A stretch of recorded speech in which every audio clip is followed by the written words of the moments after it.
யுதிஷ்டிரர் சிறைப்பிடிக்கப்படுவார். மீண்டும் போரின் 11ஆம் நாளில் குருக்ஷேத்திர மைதானத்தில் படைகள் மோதின. புதிதாக போரில் நுழைந்த கர்ணன் பாண்டவ படைகளுக்குள் பேரழிவை ஏற்படுத்தினான். எதிரிகளின் மத்தியில் அவன் குழப்பத்தை விளைவிப்பதை பார்த்த கௌரவ வீரர்கள் மகிழ்ச்சி அடைந்தனர். நிச்சயமாக பாண்டவர்கள் விரைவில் ஓடிவிடுவார்கள். இதோ கர்ணன் தேவசேனைகளையே நசுக்கக்கூடியவன். பீஷ்மர் குந்தியின் மைந்தர்களிடம் மென்மையாக நடந்து கொண்டார். ஆனால் கர்ணன் அவர்களை விட்டு வைக்க மாட்டான். போரின் இரைச்சல் மைல் கணக்கில் எதிரொலித்தது. தொலைதூர காடுகளில் உள்ள விலங்குகள் பயந்து ஓடின. பழுப்பு நிற பட்டுக்குவியல்கள் போல புழுதி மேகங்கள் எழுந்து சூரியனை மறைத்தன. இரு படைகள் மீதும் ஆயுதங்கள் அடர்த்தியான மழையாக பொழிந்தன. மேலும் அந்த பயங்கரமான படுகொலை மீண்டும் தொடங்கியது. துரோணர் பாண்டவ படையை நோக்கி விரைந்தார். அவர் ஆயிரக்கணக்கான கூர்மையான அம்புகளை எய்தார். அவை அவருக்கு முன்னால் நின்ற வீரர்களை கிழித்தெறிந்தன. புயலுக்கு முன்னால் வரிசையாக நிற்கும் கொக்குகள் போல வீரர்கள் விழுந்தனர். தெய்வீக ஆயுதங்களை ஏவி துரோணர் இந்திரன் அசுரர்களை அழிப்பது போல தன் எதிரிகளை அழித்தார். யமனைப் போல கையில் மரணத்தை விளைவிக்கும் தண்டத்தை ஏந்தி துரோணர் சுற்றி வந்தபோது பாண்டவ படை நடுங்கியது. தங்கள் படைகளின் அழிவைக் கண்டு பீதியடைந்த யுதிஷ்டிரர் திருஷ்டத்யும்னனிடம் பேசினார். துரோணரின் தாக்குதலை தடுக்க ஒரு வினாடியும் தாமதிக்கக்கூடாது. கர்ஜனையுடன் திருஷ்டத்யும்னன் துரோணரை நோக்கி விரைந்தான். அவனைத் தொடர்ந்து பீமன், நகுல சகாதேவர்கள், அபிமன்யு மற்றும் பிற வீரர்கள் சென்றனர். அவர்கள் துரோணரை சூழ்ந்து கொண்டு அவரது தேரின் மீது அம்புகளை பொழிந்தனர். துரோணரின் கண்கள் கோபத்தில் சுழன்றன. தனது வில்லை மின்னல் வேகத்தில் இயக்கி மேகங்களை கலைக்கும் புயல் போல தன் தாக்குபவர்களை விரட்டினார். மனிதர்களையும் தேர்களையும் போர்க்களத்தில் எல்லா திசைகளிலும் அவர் நிலைகுலையச் செய்தார். ஒரு பைத்தியக்காரனைப் போல நெருப்பை போன்ற ஆயுதங்களை எய்தி கொண்டு களத்தை சுற்றி வந்தார். கோபமடைந்த யமனைப் போல தன் மீது பாய்ந்து வரும் துரோணரை கண்டு பாண்டவ படைகள் குழப்பத்திலும் திகிலிலும் சிதறி ஓடின. அவன் சிரித்து கொண்டே கர்ஜித்தபடியே நூற்றுக்கணக்கான அம்புகளால் குருவின் ஆசிரியரான துரோணரை தாக்கினான். குமாரனின் தாக்குதலை பொறுத்து கொள்ளாத துரோணர் தனது சுய உணர்வை பெற்று ஒரு அகன்ற முனை உடைய அம்பை தன் வில்லில் பூட்டினார். அதை தன் காது வரை இழுத்து துல்லியமான வேகத்துடன் எய்தார். அது குமாரனின் தலையை உடலிலிருந்து துண்டித்தது. பின்னர் மற்றொரு பாஞ்சால இளவரசனான சிங்கசேனன் நூற்றுக்கணக்கான கொடூரமான அம்புகளால் துரோணரை தாக்கி அவருக்கு ஆதரவாக அவனது சகோதரன் வியாகிரதத்தன் பயங்கரமான போர்க்குரலை கூவிக்கொண்டு வந்தான். அவர்கள் இருவரும் தங்கள் எஃகு அம்புகளால் துரோணரின் கைகளிலும் மார்பிலும் குத்தினர். கலங்காத துரோணர் அடுத்தடுத்து 2 கூர்மையான முனை கொண்ட அம்புகளை ஏவினார். அவை அவர்களின் தலைகளை வெட்டின. தங்க காதணிகள் மற்றும் தலைக்கவசங்களால் அலங்கரிக்கப்பட்ட அந்த அழகான தலைகள் தரையில் விழுந்தபோது துரோணர் யுதிஷ்டிரரை நோக்கி நெருங்கினார். அவர் பாண்டவ மன்னரை நெருங்குவதை கண்ட கௌரவ படைகள் யுதிஷ்டிரர் பிடிபட்டார் என்று கூச்சலிட்டன. துரோணர் யுதிஷ்டிரரை மேலும் நெருங்க பாண்டவ படைகள் மத்தியில் துன்ப குரல்கள் எழுந்தன. இருப்பினும் அந்த கூச்சலை கேட்ட அர்ஜுனன் தன் வழியில் நின்ற வீரர்களை இரக்கமின்றி அழித்தபடியே துரோணரை நோக்கி விரைந்தான். அர்ஜுனன் அல்லது அவனது தேர் அவன் தன் சகோதரனை நோக்கி போராடி சென்றபோது தொடர்ந்து பரவும் அம்புகள் வலையாக மட்டுமே பார்க்க முடிந்தது. அந்த அம்புகளின் மழைக்கு மேல் அனுமன் பயங்கரமாக கர்ஜித்தபடி கொடியில் பறந்தார். துரியோதனன் ஆயிரக்கணக்கான தேரோட்ட வீரர்களை அர்ஜுனனை தாக்க உத்தரவிட்டான். அவர்கள் யோசனையின்றி அழி நோக்கி முன்னேறினர். அர்ஜுனனை சுற்றியுள்ள போர்க்களம் முழுவதும் அம்புகளின் ஒரே குவியலாக தோன்றியது. ஊடுருவ முடியாத அம்புகளின் சுவருக்குள் நுழைந்த கௌரவர்கள் தங்கள் தேர்கள் நொறுக்கப்பட்டு வெட்டப்பட்டனர். துரோணரால் யுதிஷ்டிரரை நெருங்க முடியவில்லை. அவருக்கு ஆதரவளிக்கும் பிரிவுகளால் அவருக்கு எதுவும் செய்ய முடியவில்லை. அவர்கள் கோபமடைந்த அர்ஜுனனால் அழிக்கப்பட்டு கொண்டிருந்தனர். கொல்லப்படாதவர்கள் பயந்து திரும்பி ஓடினர். அர்ஜுனன் கௌரவ படைகளின் மத்தியில் ஒரு பயங்கரமான அழிவை ஏற்படுத்திய போது சூரியன் மேற்கு வானை தொட்டது. துரோணர் தன் படைகளை திரும்ப பெறும்படி சங்கை ஊதினர். மெதுவாக 2 படைகளும் சண்டையை நிறுத்தி ஒருவருக்கொருவர் வீரத்தை புகழ்ந்தவாறே தங்கள் முகாம்களுக்கு திரும்பினர். துரியோதனனின் கூடாரத்தில் அவன் அருகில் அமர்ந்திருந்த துரோணர் சோர்வடைந்திருந்தார். அர்ஜுனனின் வலிமைக்கு முன்னால் அவரால் எதுவும் செய்ய முடியவில்லை. தன் சீடனை கட்டுப்படுத்த முடியாததால் வெட்கமடைந்த அவர் துரியோதனிடம், யுதிஷ்டிரர் அருகில் அர்ஜுனன் இருக்கும்போது என்னால் அவரை கைப்பற்ற முடியாது என்று ஏற்கனவே உன்னிடம் சொன்னேன். அர்ஜுனனை அவனது சகோதரிடமிருந்து விலக்கி அழைத்துச் செல்ல நீ ஏதேனும் ஒரு வழியை கண்டுபிடிக்க வேண்டும். அப்படி செய்தால் திருஷ்டஜிம்னன் மற்றும் அனைத்து படைகளின் கண் முன்னாலே யுதிஷ்டிரரை நான் பிடித்து விடுவேன். அல்லது பாண்டவர்களின் மிகப்பெரிய வீரர்களில் ஒருவரையாவது கொன்று விடுவேன். இருப்பினும் அர்ஜுனன் போர்க்களத்தில் வேறு இடத்தில் பிஸியாக இருப்பதை நீ உறுதி செய்ய வேண்டும் என்றார். துரோணர் பேசுவதை கேட்ட சுசர்மன், அர்ஜுனன் பலமுறை என்னை அவமானப்படுத்தியுள்ளான். அவன் என் மீதும் என் சகோதரர்கள் மீதும் விரோதம் வைத்துள்ளான். அவனது பகையை நினைத்து இரவில் என்னால் சரியாக தூங்க முடியவில்லை. எனவே நாளை அவனுடன் சண்டையிடும் பணியை நாம் ஏற்றுக்கொள்வோம். பின்வாங்காத 50,000 தேரோட்ட வீரர்களுடன் அர்ஜுனனுக்கு சவால் விடுவோம். ஒன்று அவன் போர்க்களத்தில் விழுந்து கிடப்பான், அல்லது நானும் என் சகோதரர்களும் எங்கள் முழு படையுடன் இந்த பூமியின் சுமையிலிருந்து விடுபடுவோம் என்றான். துரியோதனன் சுசர்மனை பாராட்டினான். மற்ற மன்னர்களிடமிருந்து ஒரு ஆரவாரம் எழுந்தது. தனது 4 சகோதரர்களுடன் சுசர்மன் அடுத்த நாள் அர்ஜுனனுடன் சாகும் வரை போரிடுவேன் என்று புனித தீயின் முன் சபதம் செய்தான். பிராமணர்கள் மந்திரங்கள் மற்றும் புனித நீரால் அவனது வாக்குறுதியை தூய்மைப்படுத்திய பிறகு அவன் எழுந்து நின்று, நாங்கள் அர்ஜுனனை கொல்லாவிட்டால் அல்லது அவனால் கொல்லப்படாவிட்டால், பிராமணரை கொன்றவர்கள், குடிகாரர்கள், அடைக்கலம் தேடி வந்தவனை கைவிட்டவர்கள், அடுத்தவர் மனைவியுடன் உறவு கொண்டவர்கள், பசுக்களை கொன்றவர்கள், சொந்த தாயை கைவிட்டவர்கள் அல்லது நாத்திகர்கள் ஆகியோருக்காக ஒதுக்கப்பட்ட உலகங்களை அடைவோமாக. நாளை போரில் அர்ஜுனனிடமிருந்து நாங்கள் ஓடினால் அந்த உலகங்களை நாங்கள் பெறுவோம், இல்லையெனில் நித்திய மகிழ்ச்சியின் சாம்ராஜ்யங்களை அடைவோமாக என்று முழக்கமிட்டான். இந்த சபதத்தை மேற்கொண்ட பிறகு சுசர்மனும் அவனது சகோதரர்களும் இரவு ஓய்வெடுக்க சென்றனர். துரியோதனன் புத்துணர்ச்சி அடைந்து நம்பிக்கையுடன் இருந்தான். சுசர்மனால் அர்ஜுனனை கொல்ல முடியாவிட்டாலும் அது சாத்தியமில்லை என்று தோன்றினாலும் யுதிஷ்டிரரை பிடிக்க துரோணருக்கு தேவையான சுதந்திரத்தை அவன் அளிப்பான். துரியோதனன் கர்ணனை பார்த்து சிரித்தான். ஒருவேளை அர்ஜுனனை கொல்ல வேண்டிய அவசியம் அவனுக்கு இல்லாமல் போகலாம். துரோணர் மற்றும் சுசர்மனின் வாக்குறுதிகளுக்கு இடையில் போர் வேறு வழியில் முடிவடையும் என்று தோன்றியது. கௌரவ இளவரசன் அதை பற்றி கவலைப்படவில்லை. எப்படியாவது தான் வெற்றி பெற்றால் அதுவே முக்கியம். அவன் தன் தலையை உயர்த்தி பிடித்து சபையிலிருந்து வெளியேறினான். கர்ணன் தனது அகன்ற வாளின் பிடியை பிடித்தபடி அவனை பின்தொடர்ந்தான். 12ஆம் நாளின் அதிகாலையில் துரோணர் தன்னை பிடிக்கும் எண்ணத்தில் இருக்கிறார் என்ற செய்தி மீண்டும் யுதிஷ்டிரருக்கு கிடைத்தது. சுசர்மனின் சபதத்தை பற்றி தன் ஒற்றர்கள் மூலம் அவர் அறிந்தார். அவன் அர்ஜுனனுக்கு தெரிவிக்கப்பட்ட போது அவன் தன் சகோதரனிடம், இன்னும் பயப்பட வேண்டாம் நன்னா, இதோ சத்யகி என் சீடன், எல்லா வகையிலும் எனக்கு சமமானவன், அவன் எப்போதும் உன் பக்கத்திலேயே இருப்பான், நான் விலகி இருந்தாலும் அவன் இருக்கும்போது உன்னை பிடிக்க முடியாது என்றான். ஆறுதல் அடைந்த யுதிஷ்டிரர் அன்றைய போருக்கான உத்தரவுகளை வழங்கினார். அவர்களது படைகள் விரைவில் சண்டையை நோக்கி நகர்ந்தன. அவை ஒரு முதலையை போன்ற வடிவில் அணிவகுத்து சென்றபோது பூமி அதிர்ந்தது மற்றும் புழுதி மேகங்களை எழுப்பின. அர்ஜுனன் தனக்கு முன் தோன்றிய உடனேயே கௌரவப்படியின் முன்னால் நின்ற சுசர்மன் அவனை சண்டைக்கு அழைத்தான். சத்திரியர்களின் விதிகளால் கட்டுப்புண்ட அர்ஜுனன் அந்த சவாலை ஏற்றுக்கொண்டு விரைந்தான். அவன் உடனடியாக சம்சப்தகர்கள் மற்றும் திரிகர்த்தர்களின் 30,000 தேரோட்டங்களால் சூழப்பட்டான். பாண்டவ படைகளின் மற்ற பகுதிகள் மற்ற கௌரவ படைகளுடன் சண்டையிட சமவெளி முழுவதும் நகர்ந்தபோது அர்ஜுனன் அந்த அச்சமற்ற வீரர்களுடன் ஒரு ஆவேசமான போரை தொடங்கினான். அவர்கள் காது செவிடாக்கும் கர்ஜனைகளை எழுப்பி தங்கள் ஆயுதங்களை அவன் மீது எறிந்தனர். அவர்களின் உற்சாகமான கூச்சலை கேட்ட அர்ஜுனன் கிருஷ்ணனிடம், தேவகி மைந்தனே, போரில் விழவிருக்கும் இந்த மனிதர்கள் உண்மையில் அழுது கொண்டிருக்க வேண்டியவர்கள் எவ்வாறு மகிழ்ச்சியில் திளைக்கிறார்கள் என்று பார்.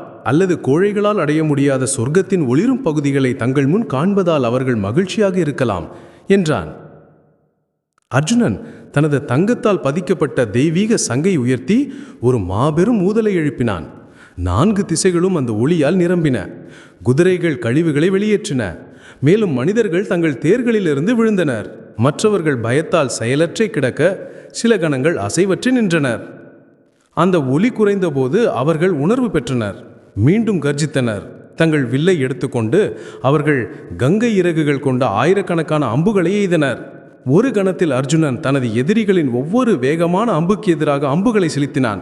அவை துண்டு துண்டாக தரையில் விழுந்தன. தன் மீது பாய்ந்த முன்னணி தேரோட்ட வீரர்கள் அனைவரையும் அர்ஜுனன் துளைத்தான். சுசர்மனும் அவனுடைய சகோதரர்களும் அர்ஜுனனின் கைகளிலும் மார்பிலும் தைக்கும் கூர்மையான அம்புகளால் பதிலளித்தனர். வேறு ஆயிரக்கணக்கான எஃகு அம்புகள் அர்ஜுனனின் தேரின் மீது பூக்கள் நிறைந்த மரத்தை நோக்கி செல்லும் கருந்தேனிகள் போல பொழிந்தன. கிருஷ்ணர் தேரை ஓட்டி எதிரி தாக்குதலை திணறடித்தார். அம்புகளின் மழையிலிருந்து அவர் வெளிப்பட்ட போது அர்ஜுனன் கூர்மையான முனை கொண்ட அம்புகளை செலுத்தி தன் எதிரிகளின் கொடிகளை வீழ்த்தினான். அடுத்தடுத்து செலுத்திய அம்புகளால் சுசர்மனின் சகோதரர்களில் ஒருவனான சுதாமனின் 4 குதிரைகளையும் கொன்று பின்னர் அவனது தலையை வெட்டினான். இளவரசன் தனது தேரிலிருந்து விழுந்தபோது அவனது 4 சகோதரர்களும் தங்கள் தாக்குதலின் ஆவேசத்தை அதிகரித்தனர். மேலும் 10,000கணக்கான தேரொட்டு வீரர்களும் குதிரை வீரர்களும் அனைத்து பக்கங்களிலிருந்தும் தங்கள் ஆயுதங்களை அவன் மீது வீசினர். அதே நேரத்தில் துவாரகையிலிருந்து நாராயணா படை பயங்கரமான கூச்சலுடன் சண்டைக்கு விரைந்து நினைவார்கள். அர்ஜுனன் சண்டையில் முழுமையாக ஈடுபட்டிருந்த போது பாண்டவ படைகளின் மற்ற பகுதிகள் சற்று தொலைவில் கௌரவர்களை சந்தித்தன. ஒரு கழுகின் வடிவில் தங்கள் படைகளை அணிவகுத்து கௌரவர்கள் தங்கள் எதிரிகளை நெருங்கினர். அணிவகுப்பின் தலைப்பகுதியில் நிலைநிறுத்தப்பட்டிருந்த துரோணர் உடனடியாக யுதிஷ்டிரரை நோக்கி சென்றார். சத்தியகி துரோணரை நோக்கி விரைந்து தனது வேகமான அம்புகளை 100 கணக்கில் வெளியிட்டார். அவர் குருவின் ஆசிரியரை தாக்கி அம்புகளின் தாக்குதலில் அவரது 2 தேரோட்டு வீரர்களையும் உணர்விழக்க செய்தார். மேலும் அம்புகளால் அவரது குதிரைகளை குத்தி அவரது தேரை நிறுத்திவிட்டார். துரோணர் கோபத்தால் நிரம்பி சிவந்த கண்களுடன் தனது எதிராளியை பார்த்தார். சத்தியகியின் நேரம் வந்துவிட்டது என்று கருதி அவர் பாம்பை போன்ற 12 அம்புகளை செலுத்தி அவனது வில்லை துண்டித்து அவனது கவசத்தை குத்தினார். அவனது மார்பில் மழு பசிந்து உயில் பொழியும் பருப்பு மீண்டு வந்து இறந்தனவை கண்டுக்கு முற்றிட்டார். மேலும் பார்க்க போனால் அவர் 25,000 அம்புகளை செலுத்தி வந்தார். சத்தியகிக்கு நேரம் கோரியாக இருந்தபோது மேலும் அவர் 32,000 பாண்டவ சொல்களை மீமந்தமாக்கிட்டார். தர்ம ரீதி படர்கள் தாக்குதலுக்கு அதிகபட்சமாக மிக பெருத்த நிலவைப்பு அர்ஜுனன் வேறு மாபெரும் அம்புகளை செலுத்தினர். கலங்காத சத்தியகி மற்றொரு வில்லை பிடித்து 30 அம்புகளால் பதிலளித்தார். அவை துரோணர் மீது தாக்கி அவர் தனது தேரில் சுழன்று தனது வில்லை கீழே போட்டார். குருவின் ஆசிரியர் சத்தியகியால் நெருக்கப்படுவதைக் கண்ட மற்ற கௌரவ வீரர்கள் அவருக்கு உதவ வந்தனர். அதே நேரத்தில் மற்ற பாண்டவ வீரர்களும் சத்தியகியுடன் சேர்ந்து கொண்டனர். அதைத் தொடர்ந்து ஒரு கடுமையான பொதுவான சண்டை நடந்தது. துரோணர் விரைவாக உணர்வு பெற்று முழு ஆவேசத்துடன் தொடர்ந்து சண்டையிட்டார். ஆயிரக்கணக்கான பாஞ்சால மற்றும் மத்சய வீரர்கள் அவரை சூழ்ந்து கொண்டனர். மேலும் அவர் சத்யஜித் மற்றும் சதானிகா ஆகிய 2 சக்தி வாய்ந்த இளவரசர்கள் உட்பட அனைவரையும் கொன்றார். தன் படைகள் அழிக்கப்படுவதைக் கண்ட திருஷ்டத்யும்னன் சிகண்டியுடன் முன்வந்தான். சத்யகி, சேகித்தானன் மற்றும் பல பாண்டவ வீரர்களுடன் சேர்ந்து அவர்கள் துரோணரை கட்டுப்படுத்த முடிந்தது. அந்த சண்டை நடந்தபோது இரு தரப்பினும் வீரர்கள் அலையலையாக விழுந்தனர். போர்க்களம் மாமிசமும் இரத்தமும் நிறைந்த ஒரு சகுதியாக இருந்தது. துரோணர் ஆவேசமடைந்தவர் போல சண்டையிட்டார். அவர் தெய்வீக ஆயுதங்களை ஏவி ஆயிரக்கணக்கில் அவர்களை கொன்றதால் பாண்டவ படை பயத்தில் நடுங்கியது. துரோணர் அவரை தாக்கிய அனைவரையும் போரிலிருந்து விலகிச் செல்லும்படி கட்டாயப்படுத்தினார். அவரை கூர்ந்து பார்க்க கூட முடியவில்லை. அவரை சூழ்ந்திருந்த பாண்டவர்கள் தோற்கடிக்கப்பட்டனர். துரியோதனன் சிரித்து தன் பக்கத்தில் இருந்த கர்ணனிடம் பேசினான். பார் ராதேயா, இந்த படைகள் போரிலிருந்து எப்படி ஓடுகின்றன என்று. துரோணரிடமிருந்து தப்பிப்பதற்கான வழியை தேடி அவர்கள் சுழன்று கொண்டே இருப்பதைப் போல தோன்றுகிறது. போரின் மீதான அவர்களின் ஆர்வம் அனைத்தும் போய்விட்டது என்று நான் நினைக்கிறேன். நிச்சயமாக அவர்கள் உலகம் முழுவதும் துரோணரால் நிறைந்திருப்பதாக பார்க்கிறார்கள். அவர்கள் எப்படி மீண்டும் சண்டைக்கு திரும்புவார்கள்? அந்த போர்க்குணமுடைய குருவின் ஆசிரியருக்கு எதிராக பீமனாலும் என்ன செய்ய முடியும்? கர்ணன் மிகவும் தீவிரமான மனநிலையில் இருந்தான். அந்த பாண்டவ வீரன் உயிரிருக்கும் வரை போரை கைவிட மாட்டான். அவனது சகோதரர்களும் ஒருபோதும் போரிலிருந்து விலகிச் செல்ல மாட்டார்கள். நீங்கள் அவர்கள் மீது ஏற்படுத்திய துன்பங்களை நினைத்து அவர்கள் மீண்டும் மீண்டும் நம் மீது விரைந்து வருவார்கள். இப்போதும் வலிமை மிக்க பீமன் முன் வந்து கொண்டிருக்கிறான். சந்தேகமே இல்லாமல் அவன் நமது படைகளை அதிகம் கொள்வான். சத்தியகியும் திருஷ்டத்யும்னனும் எப்படி சண்டைக்கு திரும்புகிறார்கள் என்று பார். அவர்களுடன் நக்குல சகாதேவர்களும் மற்றும் நம் எதிரிகளில் உள்ள ஏராளமான பிற மகாரதர்களும் வருகின்றனர். அவர்கள் அனைவரும் ஒருமித்த நோக்கத்துடன் துரோணரை நோக்கி பாய்ந்து கொண்டிருக்கிறார்கள். தாமதமின்றி நம் படைகளை தயார் செய்வோம். துரியோதனன் போர்க்களத்தின் குறுக்கே பார்த்தான். தன் 4 சிவப்பு குதிரைகளால் இழுக்கப்படும் பீமனின் தேர் துரோணரை நோக்கி ஓடி வருவதை கண்டான். பீமனுக்கு இருபரவும் திருஷ்டத்யும்னனும் சத்தியகியும் இருந்தனர். 3 வீரர்களும் குரு தளபதியை நெருங்கிய போது சிங்கங்களைப் போல கர்ஜித்தனர். அவர்களுக்கு பின்னாலே ஒரு பெரிய தேரோட்டிய வீரர்களும் குதிரை வீரர்களும் அலை வந்தது. அவர்கள் விரைந்தபோது அம்பிகளின் மழையை வெளியிட்டனர். துரியோதனன் கர்ணனிடமிருந்து பிரிந்து போர்க்களத்தின் குறுக்கே ஓடி துரோணரின் பாதுகாப்பிற்காக உத்தரவுகளை வழங்கினான். பல கௌரவ வீரர்கள் குருவின் ஆசிரியருக்கும் அவரை தாக்கியவர்களுக்கும் இடையில் வந்தனர். விரைவில் சண்டை முழு பலத்துடன் மீண்டும் தொடங்கியது. துரியோதனன் தனிப்பட்ட முறையில் பீமனை தாக்கினான். அவனது மனம் கோபத்தால் நிரம்பியிருந்தது. ஒரு பெரிய யானை படைக்கு தலைமை தாங்கி அவன் பாண்டவனுக்கு அவமானகரமான வார்த்தைகளால் சவால் விடுத்தான். பீமன் சிரித்துக்கொண்டே யானைகள் மீது கூர்மையான அம்புகளை செலுத்தினான். தனது பெரிய வில்லை தன் காது வரை இழுத்து தனது அம்புகளை அத்தகைய சக்தியுடன் செலுத்தினான். அவை யானைகளை ஒன்றன் பின் ஒன்றாக வீழ்த்தின. பீமனின் தேர் அவன் தனது தடுக்க முடியாத ஆயுதங்களை பொழிந்தபோது காற்றைப் போல பக்கத்திலிருந்து பக்கமாக அசைந்தது. ஒரு புயல் மேகங்களை சிதறடிப்பது போல அவன் தன் தாக்குபவர்களை சிதறடித்தான். இரத்தம் தோய்ந்த யானைகள் எல்லா இடங்களிலும் குத்தப்பட்ட அஸ்தமன சூரியனின் கதிர்களால் ஒளிரும் கரு மேகங்களைப் போல அழகாக தோன்றின. உற்சாகமடைந்த துரியோதனன் பீமனை அணுகி பல அம்புகளால் அவனை குத்தினான். பீமன் தன் இரத்த சிவப்பு கண்களை கௌரவனை நோக்கி திருப்பி உதடுகளை நக்கினான். உடனடியாக அவன் டஜன் கணக்கான தங்க இறகுகள் கொண்ட அம்புகளை செலுத்தினான். அவை துரியோதனனை ஆழமாக குத்தின. ஒரு அகன்ற முனை கொண்ட அம்பு மூலம் துரியோதனனின் தேருக்கு மேல் பறந்த கருப்பு ரத்தினங்கள் பதிக்கப்பட்ட நாகக்கொடியை வீழ்த்தி, பின்னர் மற்றொரு அம்பு மூலம் துரியோதனனின் வில்லை துண்டித்து ஒரு கர்ஜனையை எழுப்பினான்.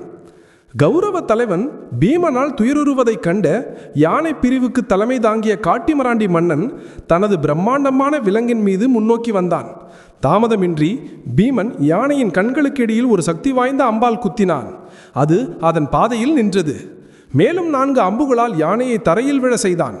அது ஒரு இடியால் தாக்கப்பட்டு விழுந்த மலை போல விழுந்தபோது அந்த காட்டுமராண்டி தலைவன் விலகி குதிக்க முயன்றான்.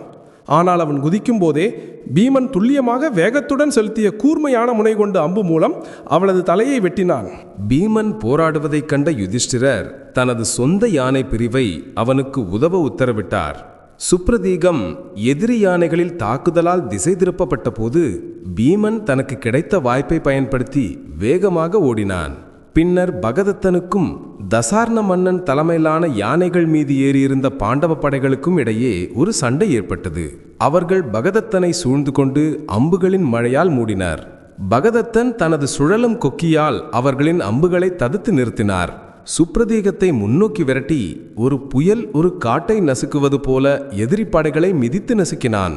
தேர், குதிரை வீரர்கள் மற்றும் காலாட்படை வீரர்கள் அந்த பெரிய மிருகம் களத்தை சுற்றி ஆவேசமாக ஓடியபோது சிதைக்கப்பட்டனர். அதன் எதிரிகளின் ஆயுதங்களால் பாதிக்கப்படாமல் அந்த யானை பாண்டவ படைகளுக்குள் குழப்பத்தை ஏற்படுத்தியது. வீரர்கள் ஓடினர். மேலும் அவர்களின் விலங்குகள் பயத்தில் அழுதன. சுப்ரதீகம் தடையின்றி களத்தில் இடிமுழக்கம் செய்தபோது அதன் பயங்கரமான கூச்சல்கள் சத்தத்திற்கு மேல் உயர்ந்தன. சற்று தொலைவில் அர்ஜுனன் சம்சப்தகர்கள் மற்றும் நாராயண படைகளுக்கு எதிராக தனியாக போரிட்டு கொண்டிருந்தான். அவன் சண்டையிடும்போது சுப்ரதீகத்தின் கூச்சலை அவனால் கேட்க முடிந்தது. அந்த ஒலியை அடையாளம் கண்டு அவன், ஓ மதுசூதனா, பிராக்யோதிஷ ஆட்சியாளன் நமது படையை அழித்து கொண்டிருப்பது தெளிவாகிறது. அவனது யானையை நம்மை தவிர வேறு யாராலும் தடுக்க முடியும் என்று நான் சந்தேகிக்கிறேன். அப்படியானால் என் கடமை என்ன, ஓ கிருஷ்ணா? பகதத்தன் தன் போர்க்குரலை கர்கிக்கும் இடத்திற்கு நான் உடனே செல்ல வேண்டும் என்று நினைக்கிறேன். அவனையும் அவனது மிருகத்தையும் யமலோகத்திற்கு அனுப்பிவிட்டு நான் இந்த போருக்கு திரும்புவேன் என்றான். கிருஷ்ணர் ஒப்புக்கொண்டு அர்ஜுனனின் குதிரைகளை பாண்டவ படைகளின் மற்ற பகுதிகளை நோக்கி விரட்டினார்.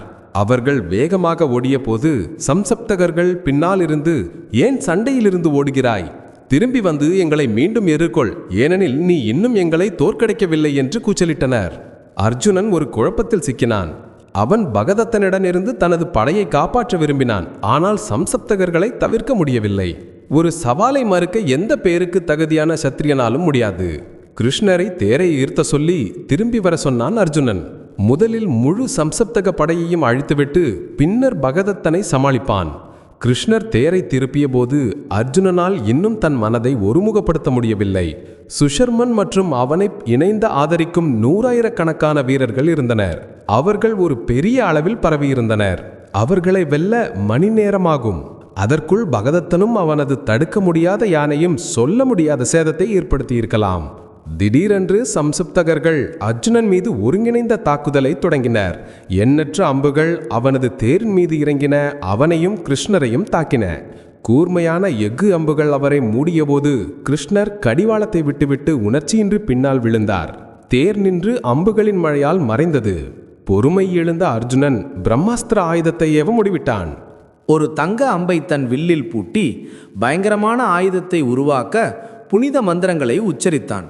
முழு திறமையுடன் அவன் அந்த ஆயுதத்தை தன் எதிரிகளை நோக்கி இயக்கினான். பிரம்மாஸ்திரத்தின் சக்தி கொண்ட நீண்ட அம்புகளை தொடர்ந்து செலுத்தினான். எரியும் அம்புகளின் ஒரு திடமான சுவர் சம்சப்தகர்களை நோக்கி சென்றது. வீரர்கள் தங்கள் தலைகள், கைகள் மற்றும் கால்கள் துண்டிக்கப்பட்டு தரையில் விழுந்தனர். தேர்கள் துண்டுகளாக நொறுக்கப்பட்டன. மேலும் யானைகள் துண்டு துண்டாக வெட்டப்பட்டன. குதிரைகள் மற்றும் குதிரை வீரர்கள் ஆயிரக்கணக்கில் செத்து விழுந்தனர். அர்ஜுனனின் மாய சக்திகளால் செலுத்தப்பட்ட அழகான ஆனால் கொடிய அம்புகளால் தாக்கப்பட்ட முழு படையும் தீப்பிடித்தது போல தோன்றியது. கிருஷ்ணர் மீண்டும் உணர்வு பெற்று, நன்று செய்தாய் பார்த்தா. இந்த ஆயுத சாகசம் இந்திரன், குபேரன் அல்லது யமராஜாவால் கூட கடினமாக இருந்திருக்கும் என்று நான் நினைக்கிறேன். நம் எதிரிகள் தோற்கடிக்கப்பட்டனர். சண்டையில் இருப்பவர்கள் நெருப்பில் நுழையும் பூச்சிகளைப் போல கொல்லப்படுகிறார்கள் என்றார். அர்ஜுனன் கிருஷ்ணரை விரைவாக பகதத்தனிடம் செல்லச் சொன்னான். மீதமுள்ள சம்சத்தகர்களும் மற்றும் அவர்களுக்கு ஆதரவளிக்கும் படைகளை கையாள்வதற்காக அவர் பின்னர் திரும்பலாம். காற்றின் வேகத்தில் தேர் போர்க்களத்தின் மீது பறந்து விரைவில் பகதத்தனுடன் போர் நடக்கும் இடத்தை அடைந்தது. அர்ஜுனன் சண்டையில் நுழைவதை கண்ட துரியோதனன் அவனை தாக்க ஒரு பெரிய தேரோட்ட வீரர்களின் படையை நியமித்தான். அவர்கள் ஒரு குழுவாக அர்ஜுனனை நோக்கி விரைந்து தங்கள் அம்புகள், ஈட்டிகள் மற்றும் வேலிகளை அவன் மீது பொழிந்தனர். தாக்குதலை சகித்து கொண்ட அர்ஜுனன் காண்டீவ வில்லை தொடர்ந்து இயக்கி தன்னை நோக்கி வந்த அனைத்து வீரர்களின் மீதும் சீழ்க்கை அடிக்கும் அம்புகளை செலுத்தினான். தங்கள் உயிர்களுக்கு அஞ்சாத கௌரவ படைகள் கூச்சல்களுடனும் கர்ஜனைகளுடன் அர்ஜுனனை தாக்கின. ஒரு விவசாயி ஒரு கோதுமை வயலை அறுப்பது போல பாண்டவன் அவர்களை தன் அம்புகளால் வெட்டி வீழ்த்தினான். அர்ஜுனன் படைகளை அழிப்பதை கண்ட பகதத்தன் அவனை நோக்கி விரைந்தான். அவன் அர்ஜுனனின் தேர் மீது அம்புகளின் வெள்ளத்தை பொழிந்தான். மேலும் சுப்ரதீகத்தை அவனை மிதிக்க செலுத்தினான். கடல் அலைகளை கரை தடுப்பது போல அர்ஜுனன் அமைதியாக தன் அம்புகளால் அவனது தாக்குதலை எதிர்த்தான். 2 வீரர்களும் மரணப்போரில் பூட்டப்பட்டு களத்தை சுற்றி விரைந்தனர். பகதத்தன் அர்ஜுனன் மற்றும் கிருஷ்ணன் இருவரும் மீதும் நூற்றுக்கணக்கான அம்புகளை செலுத்தினான். ஆனால் கும்மியின் மைந்தன் அவை தன்னை அடைவதற்கு முன்பே அவற்றை துண்டித்தான். சுப்ரதீகம் களத்தின் குறுக்கே ஆடும் ஒரு மலை போல அர்ஜுனனை நோக்கி விரைந்தது. அர்ஜுனனின் அம்புகளால் பாதிக்கப்படாமல் அந்த விலங்கு தங்கத்தேரின் மீது பாய்ந்து ஆவேசத்துடன் கத்தியது. கிருஷ்ணர் தேர் குதிரைகளை திறமையாக ஒட்டி விலங்கின் இடதுபுறமாக சென்று தாக்குதலை தவிர்த்தார். அவர் பகதத்தனின் பக்கமாக சென்றபோது அர்ஜுனன் பாதுகாக்கப்படாத அந்த வீரன் மற்றும் அவனது விலங்கை கொல்ல ஒரு வாய்ப்பை கண்டான். ஆனால் போரின் விதிகளை நினைத்து அந்த செயலை செய்யாமல் தவிர்த்தான். பகதத்தனின் இரக்கமற்ற தாக்குதலால் அர்ஜுனன் கோபமடைந்தான். விரைவாக முன்னணிக்கு சென்று அவன் மீது 4 அம்புகளை செலுத்தினான். அவை அவனது வில்லை துண்டித்தன. மேலும் 2 அம்புகளால் அவன் பகதத்தனுக்கு பின்னால் அமர்ந்திருந்த 2 வீரர்களை கொன்றான். பிராக்யோதிஷ மன்னன் அடுத்தடுத்து 14 வேலிகளை அர்ஜுனன் மீது வீசினான். இரத்தினங்கள் பதிக்கப்பட்ட அந்த ஈட்டிகள் ஒளிரும் எஃகு முனைகளுடன் பாண்டவனை நோக்கி விரைந்தபோது ஜொலித்தன. அவற்றின் பல சிறிய மணிகள் அழகாக கிளுங்கின. அர்ஜுனன் உடனடியாக அம்புகளை செலுத்தி ஈட்டிகள் ஒவ்வொன்றையும் 3 துண்டுகளாக வெட்டினான். ஈட்டிகள் தரையில் விழுந்தபோது அவன் மேலும் 1 டஜன் அம்புகளை செலுத்தினான். அவை சுப்ரதீகத்தின் கவசத்தை உடைத்தன. வானத்தில் இருந்து விண்கற்கள் விழுவது போல அது யானையின் உடலிலிருந்து துண்டுகளாக விழுந்தது. கருத்த விலங்கு பின்னர் அதன் சுற்றியுள்ள மேகங்களிலிருந்து திடீரென விடுவிக்கப்பட்ட ஒரு மலை போல தோன்றியது. பகதத்தன் ஒரு நீண்ட ஈட்டியை அர்ஜுனன் மீது வீசினான். அதன் முனை சிவந்து ஒளிர அது பறந்தபோது தீப்பொறிகளை உமிழ்ந்தது. அர்ஜுனன் ஒரே ஒரு கூர்மையான முனை கொண்ட அம்பு மூலம் அதை கோபமின்றி 2ஆக வெட்டினான். பின்னர் அவன் மன்னனின் வெள்ளை கொடை மற்றும் உயரமான கொடியை தூண்டித்தான். மேலும் 10 அம்புகளால் பகதத்தனை தொலைத்தான். அவன் 2 டஜன் நீண்ட ஈட்டிகளால் பதிலளித்தார். ஒரு ஈட்டி அர்ஜுனனின் கிரீடத்தை தாக்கி அதை அவனது தலையில் இருந்து தட்டியது. தனது கிரீடத்தை மாற்றியமைத்த அர்ஜுனன் எஃகு கண்களுடன் பகதத்தனை பார்த்தான். மன்னனே, இந்த உலகத்தை கடைசியாக ஒரு முறை பார் என்று அவன் சத்தமிட்டான். பகதத்தன் விரைவாக புதிய வில்லை எடுத்து கூர்மையான அம்புகளின் மழையால் அர்ஜுனன் மற்றும் கிருஷ்ணன் இருவரையும் மூடினான். அர்ஜுனன் ஒரு கொத்தாக தட்டையான முனை கொண்ட அம்புகளை வெளியிட்டான். அவை அவனது வில்லை துண்டு துண்டாக வெட்டி அவனது அனைத்து அங்கங்களையும் துளைத்தன. தன்னுடைய தங்க கொக்கியை எடுத்த பகதத்தன் தன் வசமிருந்த வைஷ்ணவ ஆயுதத்தை பற்றி நினைத்தான். அந்த தடுக்க முடியாத ஆயுதத்தை வரவழைக்க பண்டைய சூத்திரங்களை உச்சரித்து தனது யானை கொக்கியை அதன் ஆற்றலால் நிரப்பி அதை அர்ஜுனன் மீது வீசினான். அர்ஜுனனுக்கும் பகதத்தனுக்கும் இடையிலான சண்டையை பார்த்த அனைத்து வீரர்களும் அனைத்து உயிர்களையும் கொல்லக்கூடிய அந்த ஏவுகணை அர்ஜுனனின் நோக்கி பறப்பதை பார்த்து கேஸ்பை விட்டனர். திடீரென கிருஷ்ணர் தனது தேரின் இடத்திலிருந்து எழுந்து நின்றார். தன் கைகளை நீட்டி ஆயுதத்தை மார்பில் முழுவதும் பெற்றார். அது அவரை தாக்கிய போது அது ஒரு தெய்வீக மலர்மாலையாக மாறி அவரது கழுத்தை சுற்றி கொண்டது. அர்ஜுனன் அவமானப்பட்டனன். ஏன் கிருஷ்ணர் குறுக்கிட்டனார்?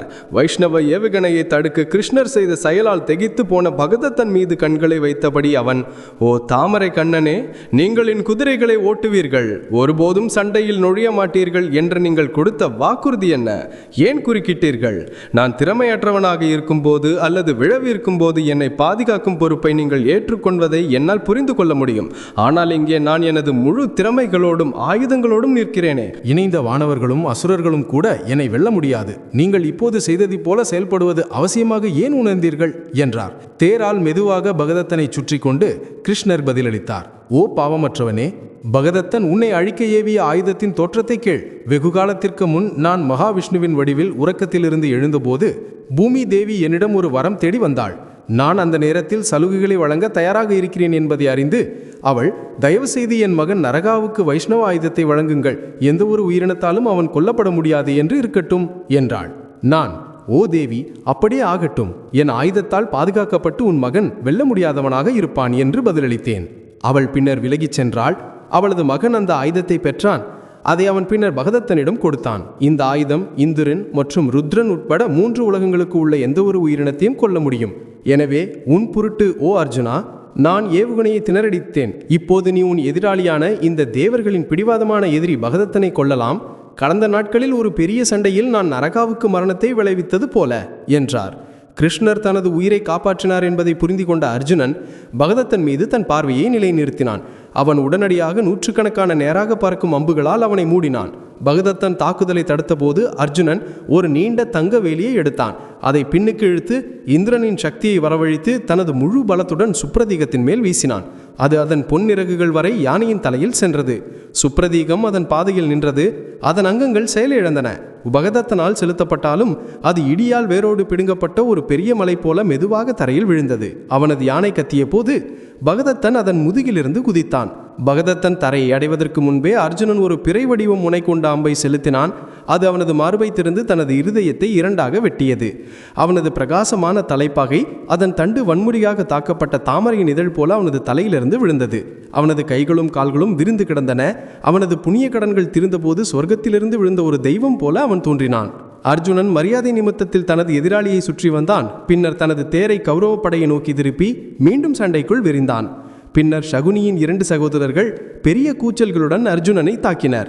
அவர்களுக்கு 1000 காந்தார குதிரை வீரர்கள் ஆதரவளித்தனர். வீரர்கள் அர்ஜுனன் மீது விழுந்து 100கணக்கான அம்புகளை வெளியிட்டனர். கலங்காத அர்ஜுனன் 2 கூர்மையான முனை கொண்ட அம்புகளை எடுத்து 2 இளவரசர்களின் தலைகளை வெட்டினான். திகிலடைந்த சகுனி பின்னர் அர்ஜுனனை தாக்கினான். ஒரு மாயாசுர ஆயுதத்தை வரவழைத்து அவன் ஒரு பயங்கரமான மாயையை பரப்பினான். அது பாண்டவனையும் மூடியது. கதாயுதங்கள், இரும்பு பந்துகள், பாறைகள், ஈட்டிகள், கூர்மையான அம்புகள், தடிகள், வாள்கள், திரிசூலங்கள், கோடாரிகள் மற்றும் பிற ஆயுதங்கள் அனைத்து பக்கங்களிலிருந்தும் அர்ஜுனன் மீது விழுந்தன. பசியால் எரியும் கொடூரமான விலங்குகள், ராட்சதர்கள், மாமிசம் உண்ணும் பறவைகள் மற்றும் பேய்களுடன் அர்ஜுனனை தாக்கின. ஒரு அடர்த்தியான இருள் அவனது தேரை சூழ்ந்தது. மேலும் இருளிலிருந்து கடுமையான குரல்கள் அவனை நிந்தித்தன. அர்ஜுனன் கோதிஷ்கா என்று அழைக்கப்படும் ஒளிரும் தெய்வீக ஆயுதத்தை வரவழைத்தான். மேலும் இருள் விலகியது. அவனது அனைத்து மாயத்தாக்குபவர்களும் மறைந்தனர். ஆனால் பின்னர் பெரிய நீர் அலைகள் தோன்றி அவனை நோக்கி விரைந்தன. அர்ஜுனன் உடனடியாக ஆதித்ய ஆயுதத்தை செலுத்தி நீரை வறண்டு போகச் செய்தான். தனது மாயைகள் ரத்து செய்யப்பட்டதைக் கண்ட சகுனி ஒரு கோழைத்தனமான டிசர்ட்டர் போல திரும்பி ஓடினான். அர்ஜுனன் காந்தார படைகள் மீது திரும்பி ஒரு சிங்கம் சிறிய விலங்குகளை கொல்வது போல அவர்களை கொன்றான். பிற கௌரவ வீரர்கள் சண்டைக்குள் விரைந்தனர். மேலும் 2 படைகளுக்கும் இடையும் ஒரு பொதுவான சண்டை ஏற்பட்டது. யுதிஷ்டிரர் அர்ஜுனனுக்கு அருகில் இருந்தார். திருஷ்டத்யும்னனும் சத்யகியும் அவனது பக்கத்தில் இருந்தனர். கௌரவ படைகள் அர்ஜுனன் மற்றும் பீமனால் உடைக்கப்பட்டு சிதறடிக்கப்பட்டன. அவர்கள் ஆவேசமடைந்த 2 கடவுள்களைப் போல சேர்ந்து சண்டையிட்டனர். அபிமன்யு கர்ணனுடன் சண்டையிட்டு சக்தி வாய்ந்த வீரரை ஈடுபடுத்தி செய்தான். அதே நேரத்தில் திருஷ்டத்யும்னன் தனது ஆயுதங்களை துரோணர் மீது செலுத்தினார். முன்னணி வீரர்கள் சண்டையிட்ட போது அர்ஜுனன் தனது 100கணக்கான ஆயிரக்கணக்கான அம்புகளால் துரியோதனனின் பெரிய படையை துரத்தியடித்தான். பீமன் காலால் சுழன்று தனது சுழலும் கதாயுதத்தால் ஒரு படுகொலையை உருவாக்கினான். துரோணர் தீவிரமாக சண்டையிட்டார். ஆனால் யுதிஷ்டிரரை பிடிக்க எந்த வாய்ப்பையும் அவரால் கண்டுபிடிக்க முடியவில்லை. அவர் ஏராளமான சக்தி வாய்ந்த வீரர்களை கொன்றார். மேலும் வீரர்களிடையே ஒரு பெரிய அழிவை ஏற்படுத்தினார். ஆனால் வெல்ல முடியாத சத்யகி யுதிஷ்டிரரை நெருக்கமாக பாதுகாத்தார். மேலும் திருஷ்டத்யும்னன் மற்றும் பாஞ்சால படைகளின் உதவியுடன் துரோணரை தடுத்து நிறுத்தினார். சூரியன் உச்சியை அடைந்தபோது கௌரவர்கள் போரில் மோசமான நிலையில் இருப்பதைக் கண்ட துரோணர் மீண்டும் குழு சேர முடிவு செய்தார். அவர் பின்வாங்கும்படி சங்கு ஊதினார். மேலும் பெரிய படையை களத்தின் மேற்கு பகுதிக்கு திரும்ப அழைத்தார். அங்கு அவர்கள் முகாமிட்டிருந்தனர். துரியோதனன் கோபமடைந்தான். ஓ குருவின் ஆசிரியரே, நீங்கள் ஏன் உங்கள் சபதத்தை நிறைவேற்றவில்லை? நீங்கள் யுதிஷ்டிரரை பிடிக்கவில்லை. மேலும் அர்ஜுனன் களத்தில் கட்டுப்பாடின்றி சுற்றி வருகிறான். உங்கள் வார்த்தைகள் பொய்யாகிவிடுமா? துரோணர் தனது பொறுமை சோதிக்கப்படுவதை உணர்ந்தார். உனக்கு சேவை செய்ய எப்போதும் முயற்சி செய்பவரிடம் அத்தகைய கடுமையான வார்த்தைகளை பேசுவது உனக்கு தகுதியல்ல. பிரபஞ்சத்தில் யாரும் அர்ஜுனனை வெல்ல முடியாது என்று நான் பலமுறை உன்னிடம் கூறியுள்ளேன். அவன் 3 கண்களுடைய மகாதேவனை கூட போரில் தடுத்துள்ளான். இப்போது யுதிஷ்டிரர் நமது நோக்கங்களை பற்றி அறிந்திருக்கிறார். அவர் தன்னை பாதுகாப்பாக வைத்துக் கொள்கிறார். அவரை கைப்பற்றுவது கடினம். ஆனால் நான் என்னால் முடிந்த அனைத்தையும் செய்வேன். ஒரு வலிமை மிக்க வீரனை கொல்வேன் என்ற என் வார்த்தை காப்பாற்றப்படும். கடவுள்களால் கூட ஊடுருவ முடியாத ஒரு வியூகத்தை நான் இப்போது அமைப்பேன். மீதமுள்ள சம்சப்தகர்கள் மீண்டும் அர்ஜுனனுக்கு சவால் விடுத்து அவனை களத்தின் தெற்கு பகுதிக்கு அழைத்துச் செல்ல வேண்டும். பின்னர் நாங்கள் யுதிஷ்டரை சிக்க வைக்க முயற்சிப்போம். அவ்வாறு செய்வதன் மூலம் அவரை காப்பாற்ற வருபவரின் உயிரையாவது எடுப்போம். துரோணர் பாண்டவ படையை பார்த்தார். அவர்களில் முக்கிய வீரனை ஒருவரை கொல்ல முடிந்தால் அது அவர்களின் மன உறுதியை பாதிக்கும். அவர் கௌரவர்களை சக்கர வியூகம், வட்ட வடிவிலான வியூகம் அமைக்க முடிவு செய்தார். அந்த ஏற்பாடு பாண்டவ வீரர்களில் ஒருவரை ஒருவேளை யுதிஷ்டரை கூட சிக்க வைக்கும். அர்ஜுனனுக்கு மட்டுமே அந்த வியூகத்தின் ரகசியங்கள் தெரியும். பாண்டவர்களில் வேறு யாராலும் அதை எதிர்க்கவோ அல்லது உடைக்கவோ முடியாது. அர்ஜுனன் அதை யாருக்காவது கற்பித்திருந்தாலன்று. துரோணர் கட்டளைகளை வழங்கத் தொடங்கினார். அவர் அதை விரைவில் கண்டுபிடிப்பார்.